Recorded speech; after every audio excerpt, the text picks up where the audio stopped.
Hey guys, welcome back to my channel yummy food. সবাইকে বিজয়ের অনেক অনেক শুভেচ্ছা। বড়োদেরকে আমার প্রণাম, ছোটোদেরকে অনেক ভালোবাসা।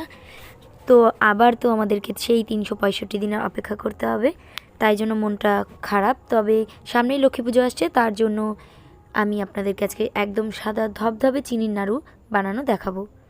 তো চলুন তাহলে শুরু করা যাক। তো এখানে আমি একটা নারকেল নিয়েছি আর নারকেলটাকে কুড়িয়ে নিচ্ছি।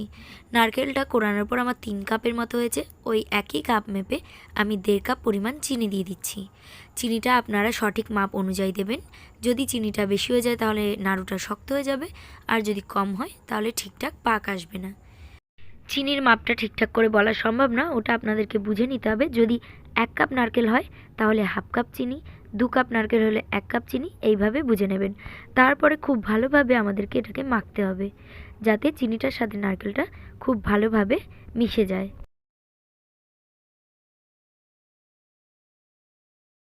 তো চিনিটার সাথে আমাদের নারকেলটাকে খুব ভালো করে মাখানো হয়ে গেছে।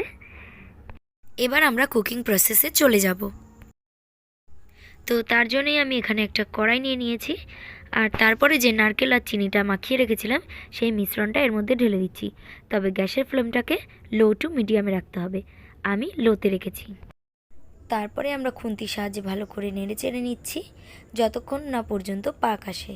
খুন্তিটা দিয়ে ভালো করে চেপে চেপে আমাদেরকে নারকেলটাকে মেশাতে হবে চিনির সাথে। চাইলে আপনারা যে নারকেলের মালাটা হয় বা আঁচিটা হয় সেটা দিয়ে চেপে চেপে এই মিশ্রণটা মেশাতে পারেন। বন্ধুরা, আমার দেওয়া রেসিপিগুলো যদি আপনাদেরকে এতটুকু আনন্দ দিয়ে থাকে তো অবশ্যই চ্যানেলটিকে সাবস্ক্রাইব করে পাশে থাকা বেল বাটনটিতে ক্লিক করবেন, যাতে আমি কোনো ভিডিও দিলে সবার আগে আপনাদের কাছে যায়। তো এদিকে আমার নাড়ুর পাক চলে এসেছে। কিভাবে বুঝবেন? যখন হাতে এভাবে নিয়ে একটু দেখবেন চেপে চেপে দলার মতো পাকিয়ে আসে, তাহলে বুঝে যাবেন পাকটা ঠিকঠাক হয়ে গেছে।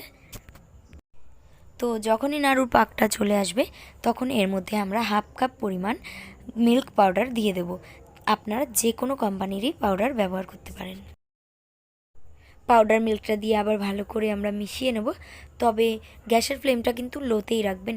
যদি একটু লালচে লালচে হয়ে যায় তাহলে নাড়ুর কালারটা সাদা হবে না। চাইলে এই পর্যায়ে আপনারা এলাচের গুঁড়ো দিয়ে দিতে পারেন, তবে আমি দিলাম না। তারপরে আমরা এবার নাড়ুগুলোকে পাক দিয়ে নেব।